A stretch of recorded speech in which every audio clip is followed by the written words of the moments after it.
So Canada removed $44.2 billion in counter tariffs, and Washington still has not received the surrender it expected. Ottawa lowered the most visible part of its retaliation. It left approximately $51.4 billion in pressure on steel, aluminum, and automobiles. Canada's share of merchandise exports going to the United States fell from 75.9% to 71.7% in 1 year. Non-American exports rose sharply. $6 billion was committed to trade corridors and dual-use Arctic infrastructure. And on July 16, the United States Trade Representative publicly complained that Canada still had not offered meaningful concessions and that formal negotiations had not even begun. That is the detail that changes the entire story. The response being described as weak has not produced capitulation. It has produced time, flexibility, and an increasingly expensive set of alternatives. Warren Buffett once described tariffs as an act of war to some degree, and warned that over time they become a tax on goods. His deeper logic is even more important here. When a stronger opponent wants an emotional confrontation, the weakest move is often to provide one. The stronger move is to protect the assets that matter, stop wasting capital on symbolic exchanges, and quietly improve the ability to walk away from the next bad offer. Canada's decision looked like retreat because it did not satisfy the public expectation of what strength should look like. There was no permanent tariff wall on every American product. There was no dramatic economic blockade. There was no attempt to match the United States dollar for dollar in a contest a smaller economy could not win. Instead, Ottawa removed $44.2 billion in broad counter tariffs, kept roughly $51.4 billion of targeted protection, launched a plan to double non-U.S. exports over a decade, and began building the physical corridors required to make that promise credible. When you see how those decisions fit together, you will understand why Canada's apparently weak response may be the strongest move available on the board, and why Washington's frustration is increasing rather than disappearing. Hit subscribe because this conflict is now being decided by patience, infrastructure, and who can afford to think beyond the next headline. Let me give you the full context, because Canada did not begin this confrontation with a hidden master plan. It began with a vulnerability that Washington understood extremely well. For generations, the United States was not simply Canada's largest trading partner. It was the organizing principle of the Canadian economy. Canadian highways, railways, pipelines, factories, energy systems, and agricultural supply chains were built around access to the world's largest wealthy market directly across the border. The relationship lowered transportation costs, reduced inventory requirements, encouraged industrial specialization, and allowed companies on both sides to treat a national boundary almost like an internal production checkpoint. That integration created wealth. It also created concentration. In 2024, 9% of Canadian merchandise exports went to the United States. Around 1.8 million Canadian workers were employed in industries where at least 35% of jobs depended on American demand. Canadian manufacturers sold approximately half their output abroad, and roughly 80% of those manufactured exports went south. Those numbers explain why Washington believed sustained tariff pressure would eventually force Ottawa to accept almost any reasonable-looking settlement. The assumption was not irrational. A trade conflict between unequal economies creates unequal pain. The United States could lose Canadian customers, face higher input prices, and damage specific states while still operating a domestic market of more than 340 million people. Canada could not replace the United States with one alternative buyer. It could not move the Ontario auto industry to Europe. It could not redirect every barrel of oil to Asia. It could not teach every small exporter to navigate foreign standards within a few months. The American strategy depended on that imbalance. Apply tariffs. Allow uncertainty to spread through Canadian businesses. Wait for plant managers, provincial premiers, investors, unions, farmers, and exporters to pressure the federal government.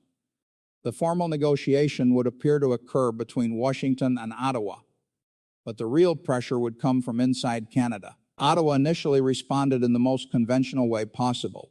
It imposed 25% counter tariffs on broad lists of American imports. One package covered approximately $30 billion in goods. Another covered roughly $14.2 billion. Together, the broad retaliation reached $44.2 billion. Measures were also imposed on steel, aluminum, and automobiles as the conflict intensified around strategic manufacturing sectors. Politically, this made sense. Retaliation demonstrated that Canada would not accept unilateral pressure without imposing a cost. It placed pain inside American congressional districts. It gave Canadian officials bargaining chips. It reassured workers that their government was not standing still while tariffs threatened their jobs. Economically, however, broad retaliation carried a second edge. A Canadian tariff on an American product is collected in Canada. A Canadian importer pays it. That importer may be a retailer, a manufacturer, a construction company, a farmer, or a small business that cannot immediately replace an American component.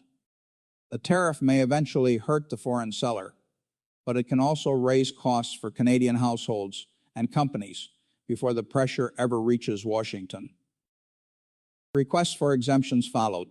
Companies explained that the tariff intended to defend Canadian employment was increasing the price of equipment required to maintain Canadian employment.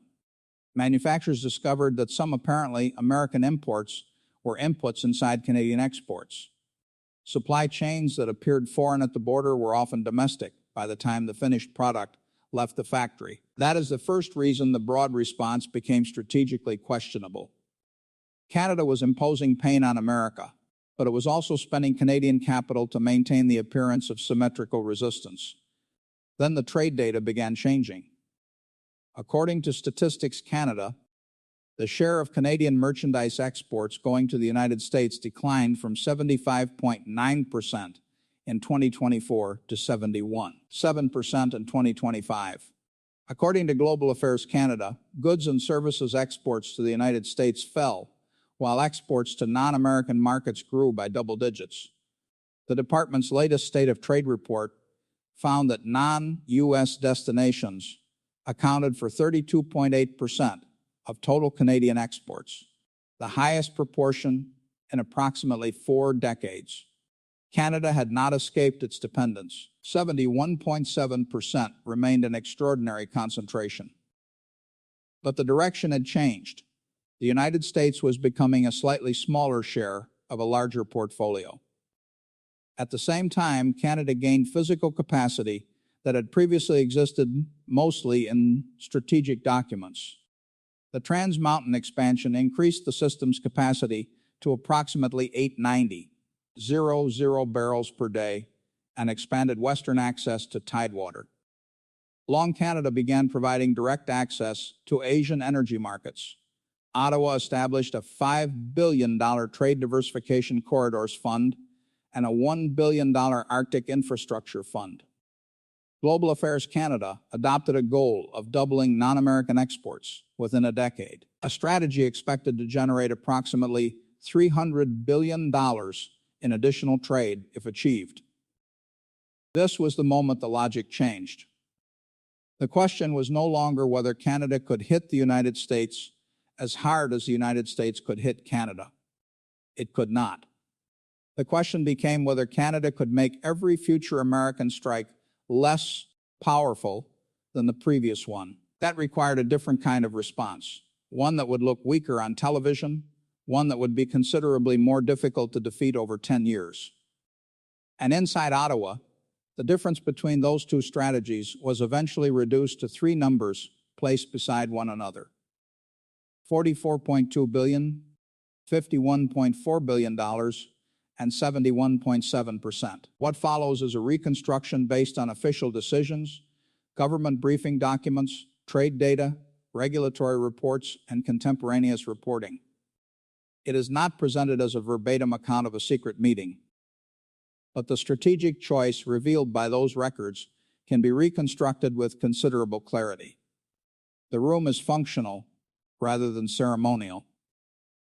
A long table, gray carpet, pale walls, a digital clock above the door, 2 Canadian flags standing in the corner because the room is used for ministerial briefings, not because anyone expects cameras.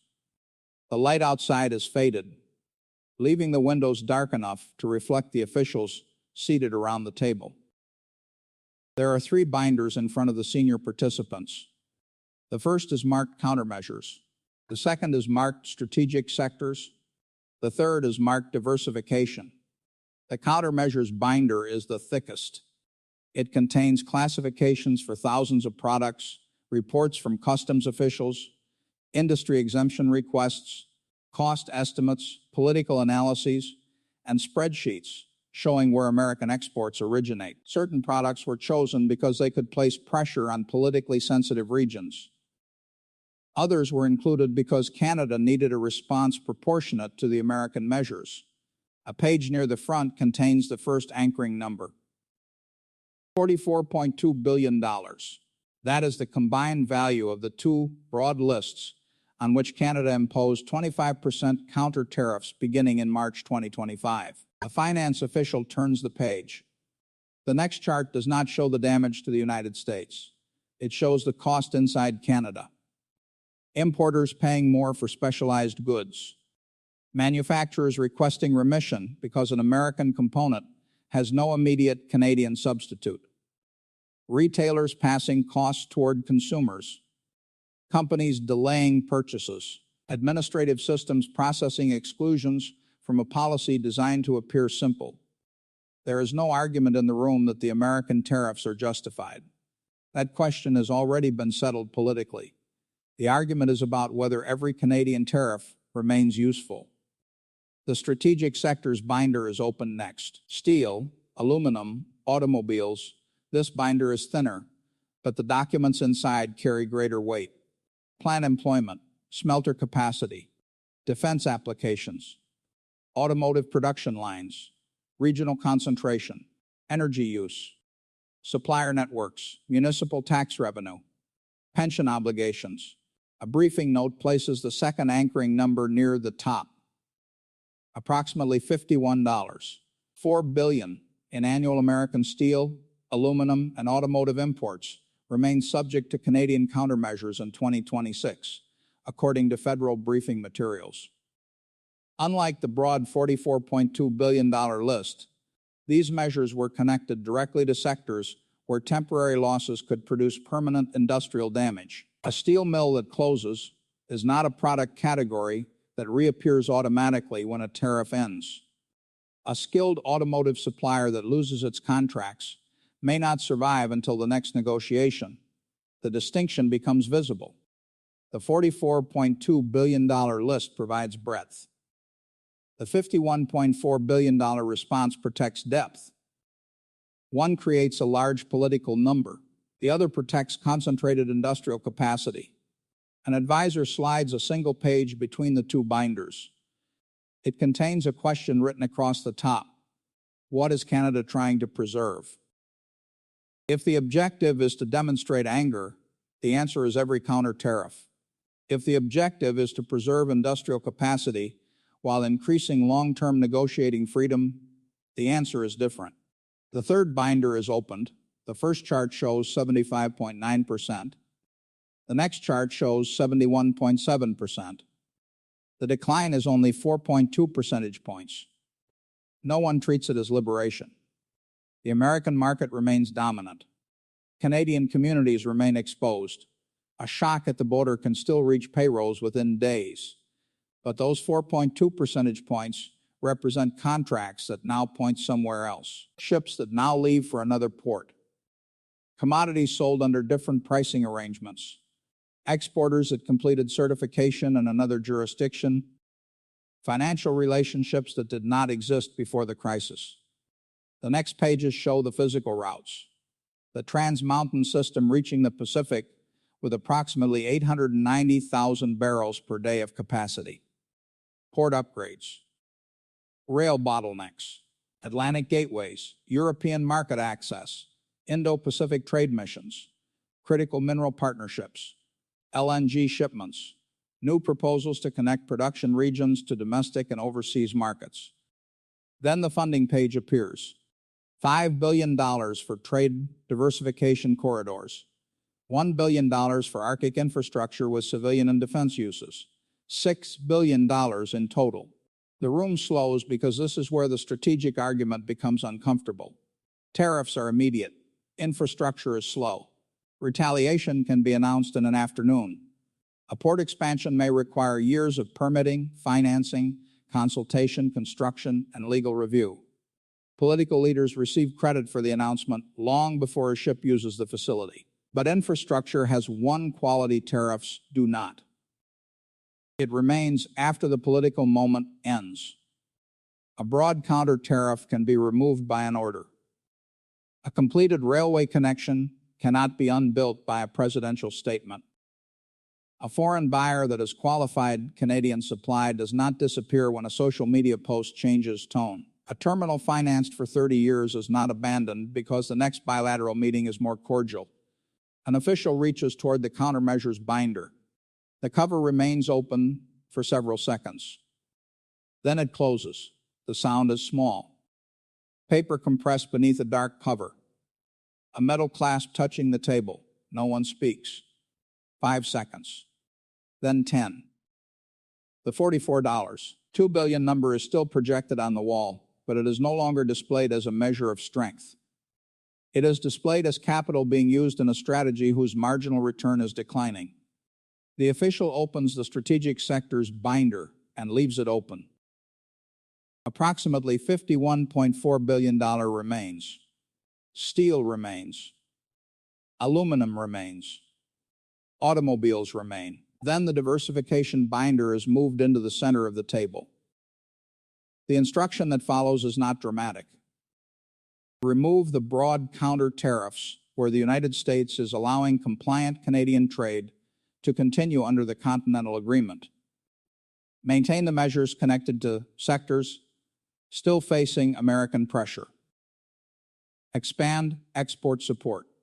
Fund the corridors. Build the second route before the first route is threatened again. That is the move on the board. Canada does not surrender its strongest pieces. It stops sacrificing smaller pieces merely to prove that it is willing to fight. The board itself changes. Washington is no longer facing an opponent trying to win a tariff contest. It is facing an opponent attempting to reduce the importance of the contest. The physical image left in the room is the third binder. Its pages remain open beneath the number 71.7%. The number is not impressive enough for a victory speech. That is exactly why it matters.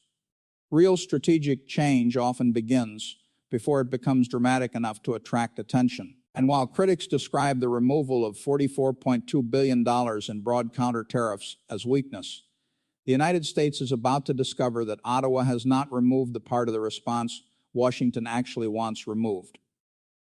The immediate aftermath appeared to confirm the criticism. Effective September 1, 2025, Canada removed the 25% counter tariffs from approximately $14, $2 billion and $30 billion in American goods.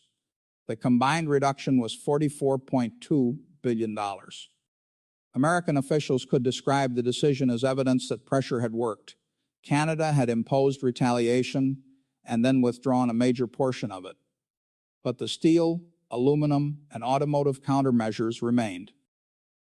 By June 2026, Canadian finance briefing documents placed the annual value of American imports still covered by those strategic measures at approximately $51.4 billion.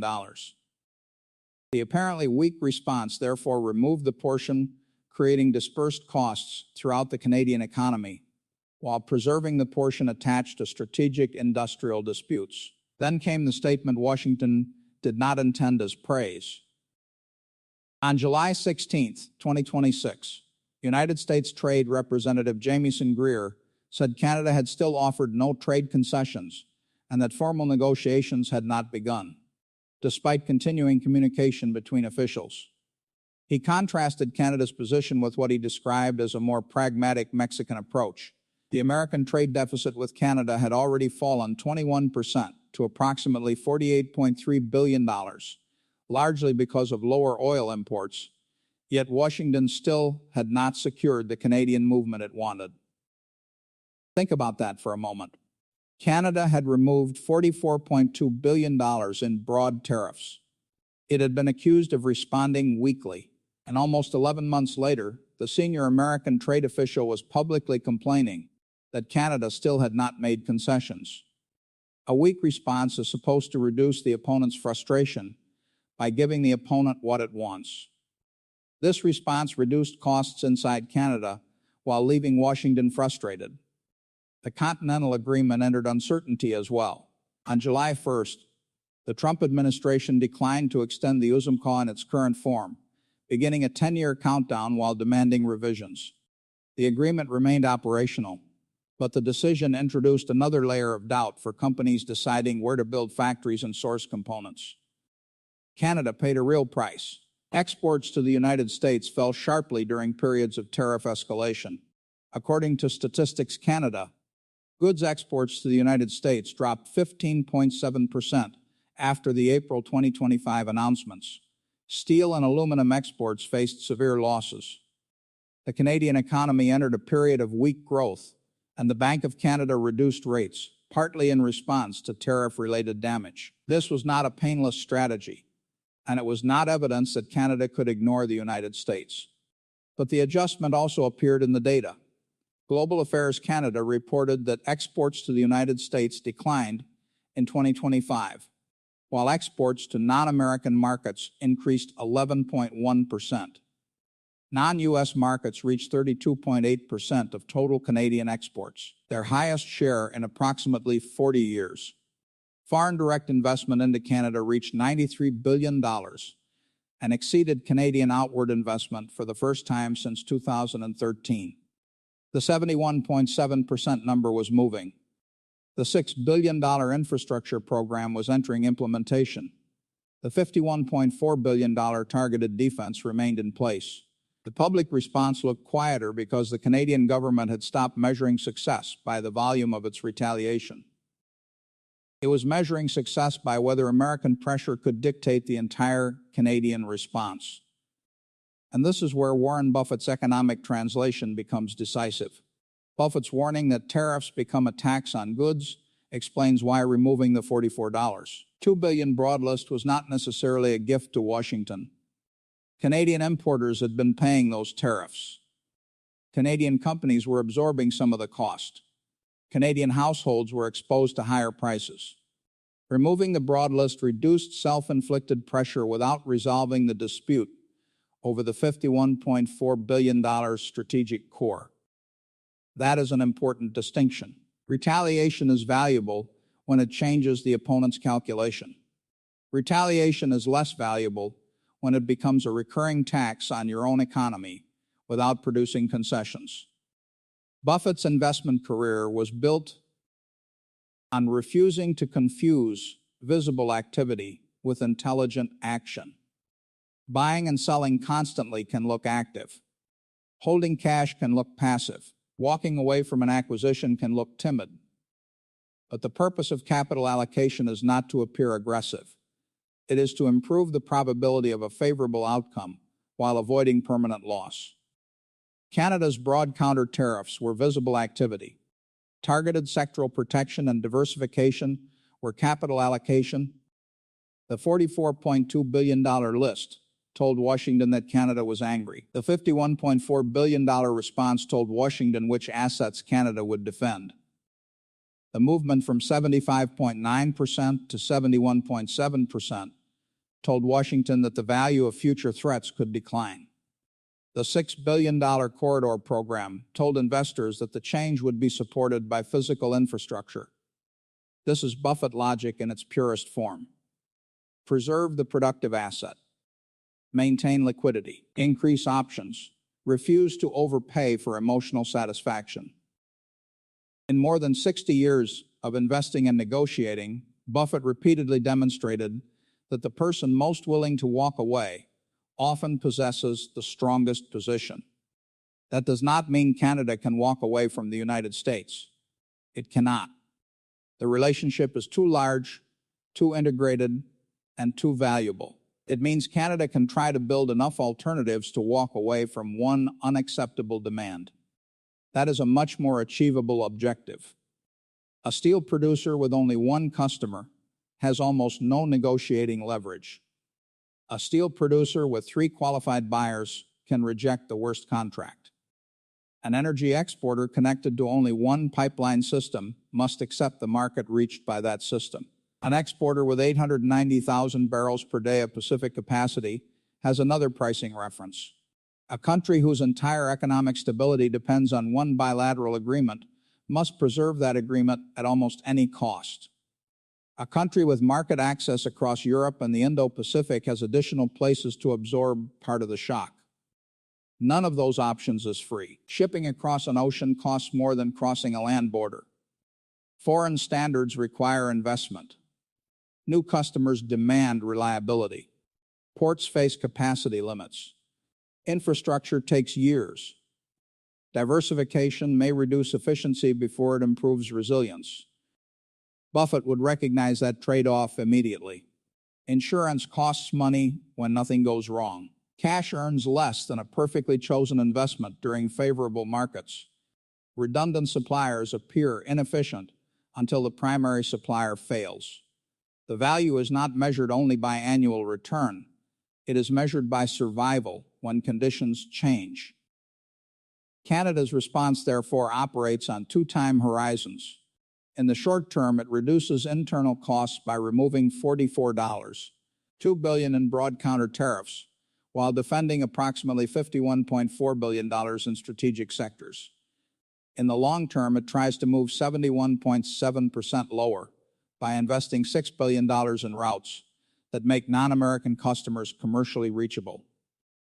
Washington's strategy operates on a different clock.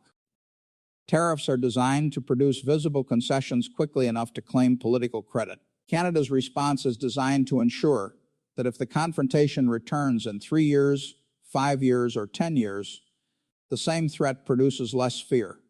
That is why the response can look weak now and prove strong later. The Buffett principle is simple.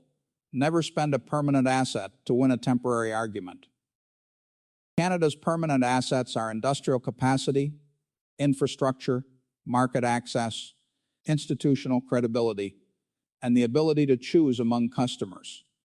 Broad retaliation was temporary. Preserving steel, aluminum, autos, corridors, and alternatives was permanent. And the devastating verdict is this: Washington judged the response by the tariffs Canada removed. Canada designed the response around the dependence it intended to remove. The cascading consequences begin with supply chains. A Canadian company that qualifies a second European supplier does not automatically abandon that supplier when American relations improve.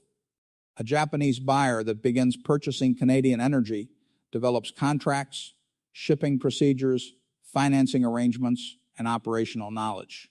A port expanded with federal support remains capable of moving goods for decades. A railway connection does not disappear after an election. The $44.2 billion counter-tariff removal occurred on one date. The $6 billion infrastructure program is designed to operate across years. That difference creates irreversibility. The second consequence is political. American states remain deeply exposed to Canadian trade. Michigan depends on the cross-border automotive system. Agricultural states sell heavily into Canada. New England and New York rely on Canadian energy. Manufacturers use Canadian metals, minerals, lumber, and components. National tariff policy may be presented as pressure on a foreign country, but the cost enters local economies through material prices, lost customers, delayed investment, and disrupted production. As the conflict continues, members of Congress and state governments face pressure from industries that support strong trade enforcement in theory, but oppose the particular tariff, affecting their own payrolls. The third consequence involves retirement security. For viewers aged 45 to 75, the most serious impact may not arrive as a dramatic market collapse.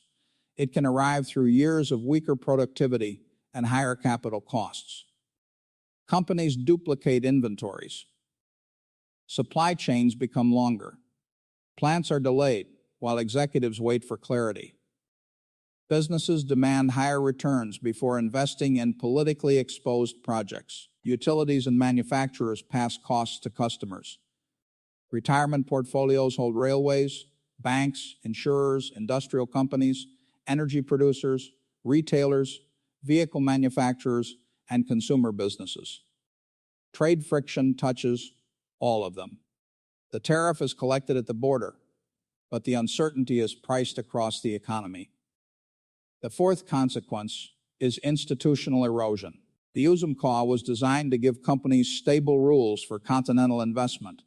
The decision not to extend it in its current form placed a 10-year countdown beside those rules. 10 years may sound distant politically.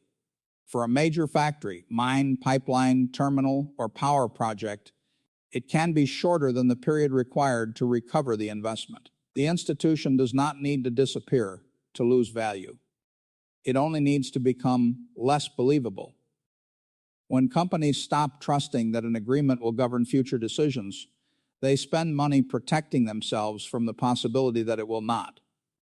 That money becomes another form of tariff, one collected through caution rather than customs.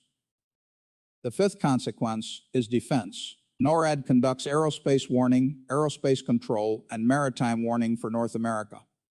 The United States and Canada also cooperate through Five Eyes intelligence arrangements and increasingly face a strategic contest across the Arctic.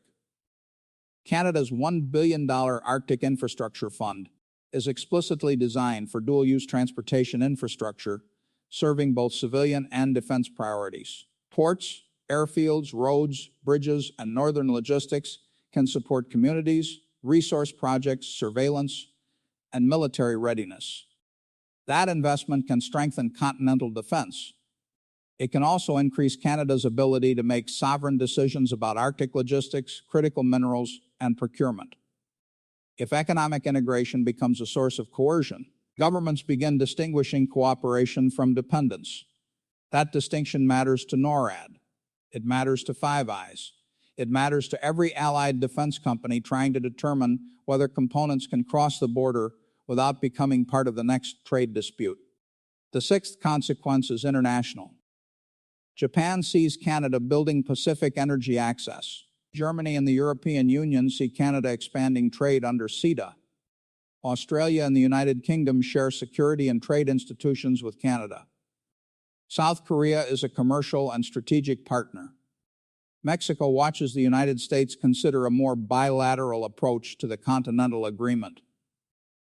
Each country sees the same lesson. The strongest American pressure is directed not only at rivals, but at deeply integrated allies. Therefore, every ally has an incentive to preserve access to the United States while developing a contingency route around it.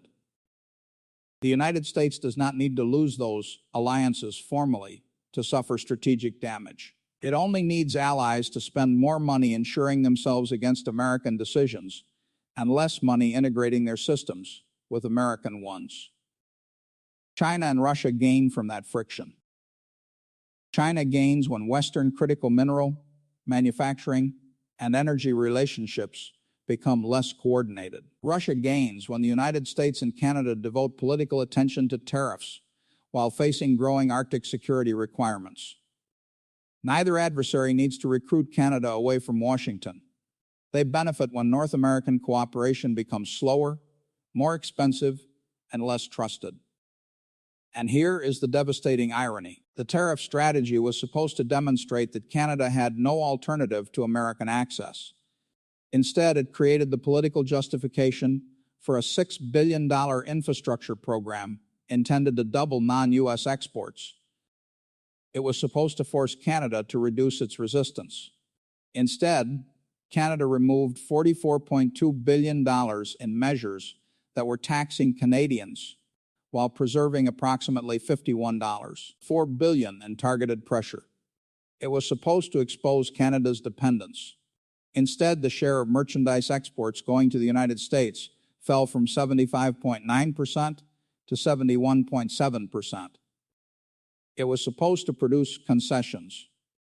In July 2026, the United States Trade Representative was still publicly complaining that Canada had offered none. That is the precise opposite of the stated strategic objective. The structure is now carrying stress from several directions simultaneously. Tariffs threaten trade. Treaty uncertainty threatens investment. Supply chain duplication threatens productivity. Political distrust threatens institutions. Arctic competition raises defense costs. Each problem reduces the resources available to solve the others. When stress is applied to a structure from one direction, engineers can reinforce the exposed point. When stress is applied through multiple connected systems, the entire structure loses its safety margin. Canada's response does not eliminate that danger. It changes who controls the timing. The $44.2 billion broad response is gone. The $51.4 billion strategic response remains. The 71.7% concentration is lower than it was. The $6 billion corridor strategy is moving from policy into implementation. Those numbers do not describe a dramatic victory. They describe a position being improved one square at a time. Canada's response looked weak because it did not attempt to overpower the United States. No realistic strategy could. Instead, Ottawa removed $44.2 billion in broad counter tariffs that were increasingly imposing costs inside Canada. It maintained approximately $51.4 billion in protection around steel, aluminum, and automobiles. It allowed the American share of merchandise exports to fall from 75.9% to 71.7%. It committed $6 billion to corridors and Arctic infrastructure, and it adopted the long-term objective of doubling non-American exports. That is not surrender. It is a decision to stop measuring strength by how much pain Canada can return today and start measuring it by how much pain Canada can avoid tomorrow. There is a universal principle beneath the numbers. A smaller player does not defeat a larger player by copying the larger player's strategy. It wins room to maneuver by changing the game. Canada could not impose more economic pain than the United States. It could make broad retaliation less important, concentrate protection around irreplaceable industries, and invest in alternatives that become more valuable every time Washington threatens the relationship. Buffett logic is rarely theatrical. It favors patience over applause. It favors productive assets over emotional gestures. It favors optionality over dependence. It accepts a smaller visible victory today to prevent a permanent loss tomorrow. Washington is looking at the $44.2 billion Canada removed and calling it weakness. It should be looking at the $51.4 billion Canada retained. It should be looking at 71.7%. It should be looking at the $6 billion being converted into ports, railways, roads, bridges, airports, and Arctic access. Because the strongest move on a board is not always the move that captures the most pieces immediately. Sometimes it is the move that quietly ensures the opponent can never trap you in the same position again. The corridors are being funded. The alternative markets are growing. The strategic tariffs remain. And the next time Washington applies pressure, Canada intends to have more squares available than it had before.